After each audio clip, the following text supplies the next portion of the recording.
Ça y est, la caméra est lancée.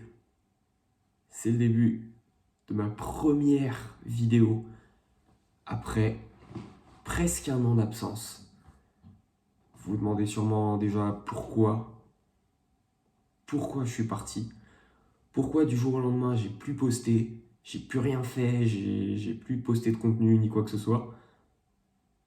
Et bien il y a une raison à cela. Et dans cette vidéo, vous allez comprendre pourquoi j'ai pas posté.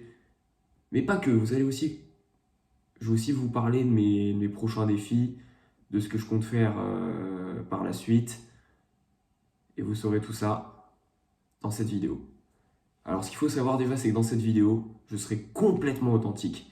C'est-à-dire que comme vous pouvez voir, il n'y a aucun montage, il n'y a rien. J'ai juste mon script qui est à côté, au cas où si j'oublie les choses dont je veux parler.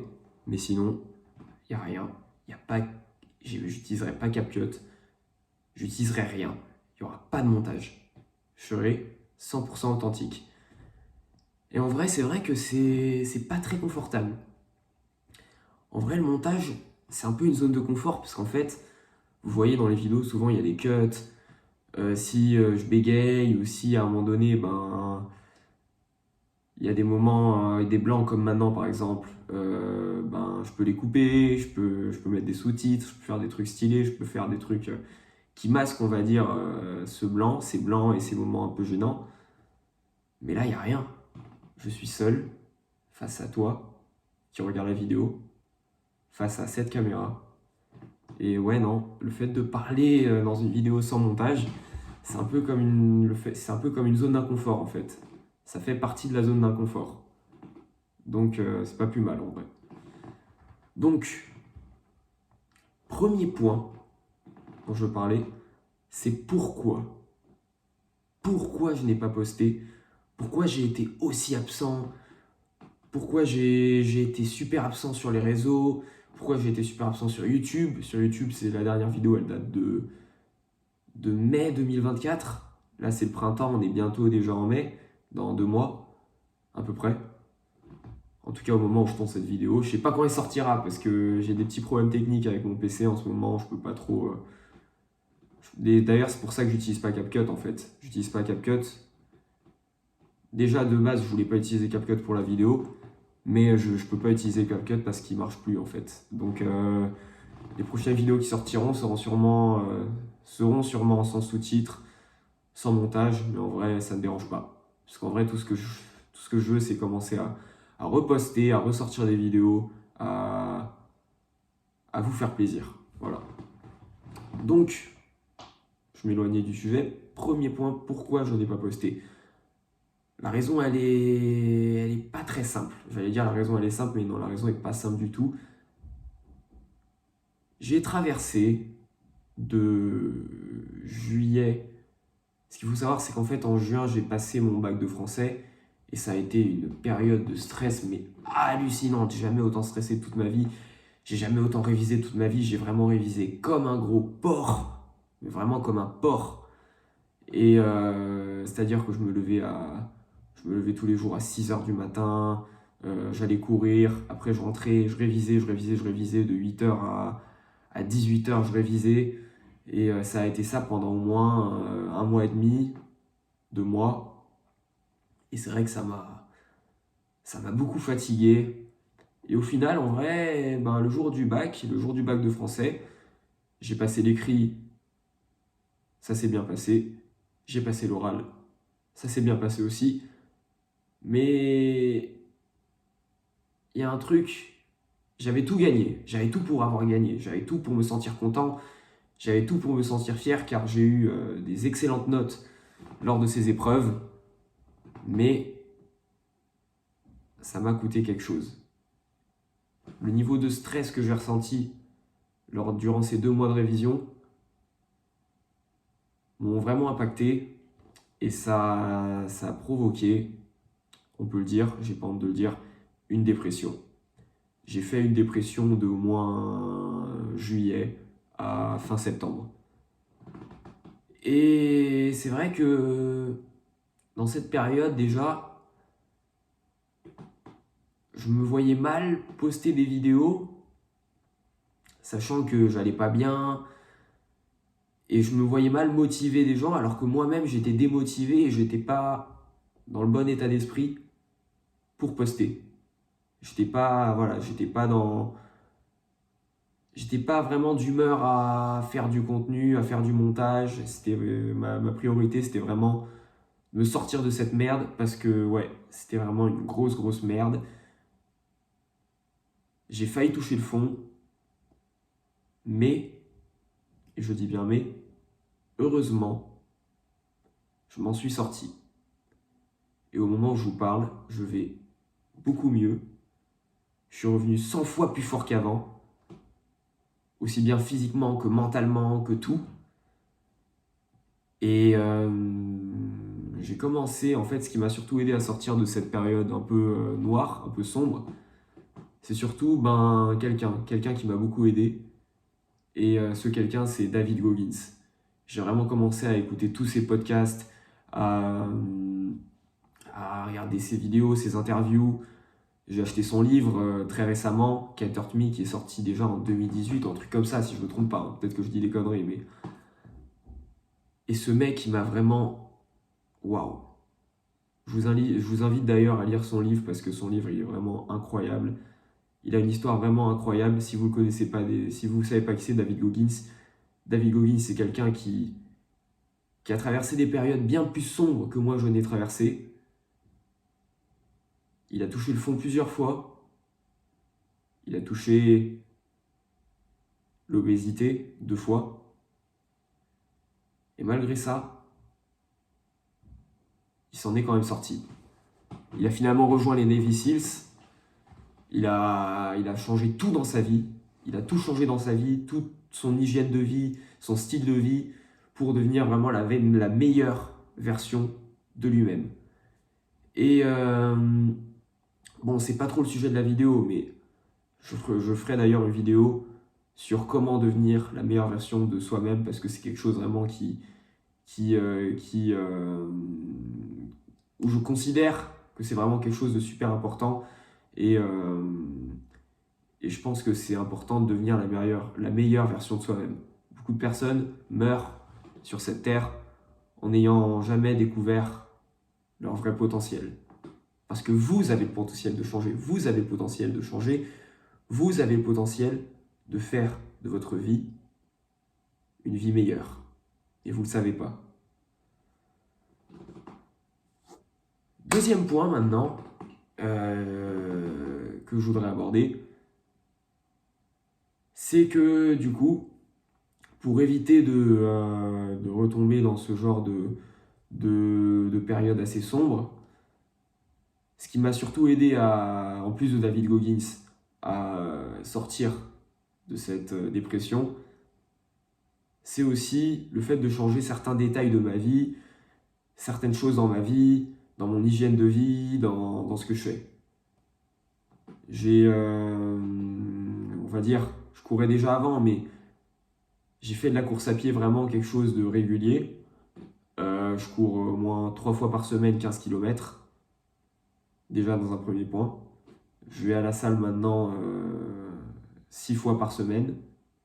J'ai 15 jours de pause, on va dire, mais sinon, tout le reste, c'est full muscu, full course à pied, full sport. Et ça, c'est pas nouveau, je le faisais déjà avant, mais le trail. J'ai une sortie trail dans la semaine où vraiment c'est incroyable parce que j'ai la chance d'habiter dans une ville qui possède de grands espaces, on va dire, où on peut faire des choses pas mal, on va dire. Mais et pas que aussi. Ce qui m'a aidé aussi, c'est le fait de faire plus attention à mon apparence.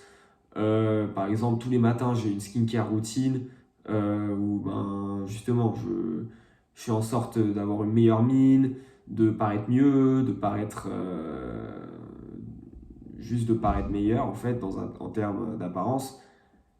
Et tout ça, en fait, la skincare, le sport, L'alimentation aussi, j'en ai pas parlé. Le sommeil et l'alimentation, c'est super important. Là d'ailleurs, dès que j'ai fini de tourner cette vidéo, je vais aller me coucher. Il est déjà 20h30 et pour moi, c'est beaucoup trop tard. Le sommeil est super important. Ne négligez pas le sommeil. Je l'avais dit déjà dans un précédent short, dormez plus.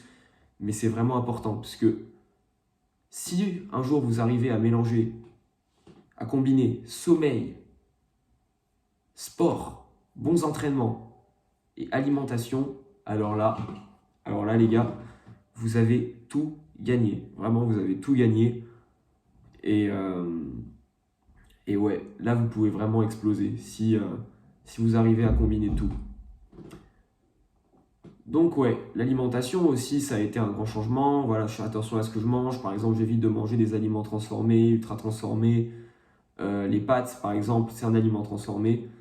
Beaucoup de gens me diront, ouais, mais t'es pas nutritionniste, blablabla, blablabla. Mais je sais que les pâtes, en tout cas les pâtes qui ne sont pas des pâtes complètes, en vrai, c'est moyen. Donc faites attention surtout à ce que vous mangez, parce que vous mangez probablement plus mal de ce que vous ne le pensez. Et moi aussi d'ailleurs. Donc, tous ces changements dans ma vie, en fait, ont fait que je suis plus heureux aujourd'hui, je suis plus épanoui. Et parce qu'en fait, le fait de se sentir bien dans son corps, de se sentir bien dans sa peau, ça fait qu'après, tu vas te sentir mieux dans ta tête, mieux dans ton esprit, et ça va faire que ton esprit est plus structuré et plus organisé. Donc, ne négligez pas l'apparence, faites attention aux habits que vous mettez, faites attention à tout sur vous. Voilà, faites attention à tout sur vous, puisque le fait de mettre une structure dans votre apparence, dans votre image de vous, ça va faire qu'après, dans votre cerveau, tout va fonctionner mieux, vous verrez. Et sinon, bon, ça fait déjà 12 minutes que la vidéo dure. Je me rends pas compte. Quand il n'y a pas de montage, c'est vrai que les vidéos sont toujours un peu plus longues. Mais j'ai un troisième point que je voudrais aborder, et c'est mes prochains défis. Parce que oui, si vous ne le savez pas, c'est vrai que si vous ne me suivez pas trop sur les réseaux, sur Instagram, allez me suivre sur Insta d'ailleurs, j'ai fait récemment la Spartan Race de Valmorel. Pour ceux qui ne savent pas ce que c'est, une Spartan, c'est des courses d'obstacles avec des épreuves physiques, mentales, des épreuves d'agilité, des épreuves de force. Donc c'est des courses d'obstacles qui mélangent aussi le trail. Il y a aussi du trail, des parcours de trail. Dans ces courses, vous pouvez avoir par exemple, si c'est en hiver, dans la neige, vous pouvez avoir des lancers de boules de neige sur des cibles. Vous avez aussi des épreuves de force, vous devez tirer sur des cordes, porter des poids, enfin vraiment, je vous dis ça comme ça, mais c'était sur le coup, c'était l'enfer cette course. J'ai eu quelques problèmes d'ailleurs au pied aussi, qui ont fait que la course a été vraiment super dure. Mais je ferai une vidéo pour parler des Spartans, parce que c'est vraiment quelque chose qui me tient à cœur de parler. Ça me tient à cœur vraiment d'en parler, et je pense que faudrait vraiment que je fasse une vidéo dédiée à ce genre de course. Mais ouais, la Spartan Race, ça m'a fait vraiment réaliser que le fait d'avoir fait cette course, en fait, ça m'a fait réaliser que finalement,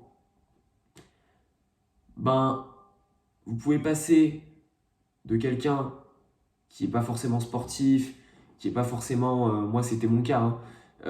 Il y a 3 ans de ça, j'étais pas du tout sportif. J'étais plus dans le gaming, dans le jeu vidéo, tout ça. Je dis pas que c'est mal, mais j'étais un petit peu sédentaire. Je faisais pas trop attention à ce que je mangeais. Je faisais pas trop attention à ce que je faisais.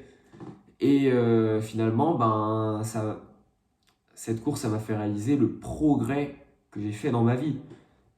Genre vraiment, c'est à la ligne d'arrivée, d'ailleurs, j'étais même en pleurs parce que, waouh, les émotions que j'ai ressenties durant cette course, je suis vraiment, ouais, là pour le coup, je suis vraiment sorti de ma zone de confort. J'étais clairement pas dans le confort et ouais, non, mais il faudrait que je fasse une vidéo vraiment pour parler de cette course incroyable parce que c'est une course qui m'a marqué et qui a, je dis bien entre guillemets, qui a changé ma vie en fait. Parce que c'était en fait, cette course, c'était un peu mon premier gros défi en fait. C'était mon premier gros défi. J'avais jamais fait vraiment de course avant, de vraies courses officielles. Et là, cette course de 16 km, ça peut paraître pas énorme, 16 km. Surtout si vous courez, si vous avez l'habitude de courir. 16 km en temps normal, c'est pas quelque chose d'énorme. Mais 16 km avec des obstacles, avec du dénivelé, avec toutes les épreuves de force qui vont avec, je peux vous garantir que les 16 km, vous les sentez. Et vous les sentez très fort. Mais sinon, je voulais parler de mes prochains défis. Parce que oui, je compte d'ici l'année prochaine faire, d'ailleurs, vous allez suivre tout ce que je vais faire avec moi parce que je vais partager ma préparation pour ces courses-là que je vais faire. Dans les courses que je vais faire, dans les défis que je vais faire, c'est surtout un défi que j'ai raté 2 fois et que mon ami Shine, lui, a réussi. C'est le défi des 5000 pompes en moins de 24 heures. J'ai jamais encore réussi ce défi. J'avais échoué 2 fois déjà. Peut-être que la 3e sera la bonne. Et j'espère vraiment que ça sera la bonne. Je vloggerai toutes les pompes que je fais. Et non, c'est vraiment un défi qui me tient à cœur parce que j'aime pas partir sur un échec. J'aime pas finir sur un échec. Donc je vais réussir ce défi coûte que coûte. Deuxième défi. Là, on rentre plus dans le monde de la course à pied et du trail en particulier. Cette course, c'est le Trail des Calanques à Marseille. C'est une course de 50 km dans les Calanques de Marseille où justement vous avez beaucoup de dénivelé parce que dans les Calanques de Marseille, c'est très, si vous ne connaissez pas, c'est très accidenté. Il y a des moments où vous êtes vraiment sur les mains en train de grimper. Et non, ouais, les Calanques, c'est chaud. Vraiment, c'est chaud. Donc la course, c'est une course de 50 km, 56 je crois, plus précisément. Et que je voulais faire cette année, mais que je n'ai pas pu faire à cause de la limite d'âge qui est fixée à 19 ans. Car oui, j'ai 18 ans et donc l'année prochaine, j'aurai 19 ans. Du coup, je pourrais la faire logiquement. Et troisième défi, et celui-là, c'est un gros bébé. C'est encore une fois, on reste encore dans le trail, mais c'est plus dans le monde des Spartans. Je veux faire la Spartan Race de Morzine. C'est pas je vais la faire. La Spartan Race de Morzine, c'est une des courses Spartan les plus dures d'Europe. C'est un des parcours les plus durs d'Europe. Le parcours 50 km. 50 km, ça sera encore plus dur que le trail des Calanques parce que là, c'est du trail. Non seulement c'est du trail, mais aussi vous avez des obstacles, des épreuves de force. Donc c'est exactement la même chose de ce que j'ai vécu à Valmorel lors de la Spartan que j'ai faite en janvier. Sauf que cette fois, il n'y aura pas de neige et il fera chaud. Espérant qu'il ne fasse pas trop chaud, mais ça m'étonnerait car la course se déroule en juillet, mi-juillet, je crois. Et plus d'ailleurs, voilà, du trail, plus les portées de poids, etc., etc. Hop là. Batterie faible, c'est pas grave. Donc voilà. Vous savez maintenant pourquoi j'ai pas posté. Vous savez quels sont mes prochains défis. Vous savez tout. Et maintenant, on se donne rendez-vous très bientôt pour de nouvelles aventures, pour de nouvelles vidéos, pour des nouveaux shorts. Prenez soin de vous. C'était Pollux. Ciao.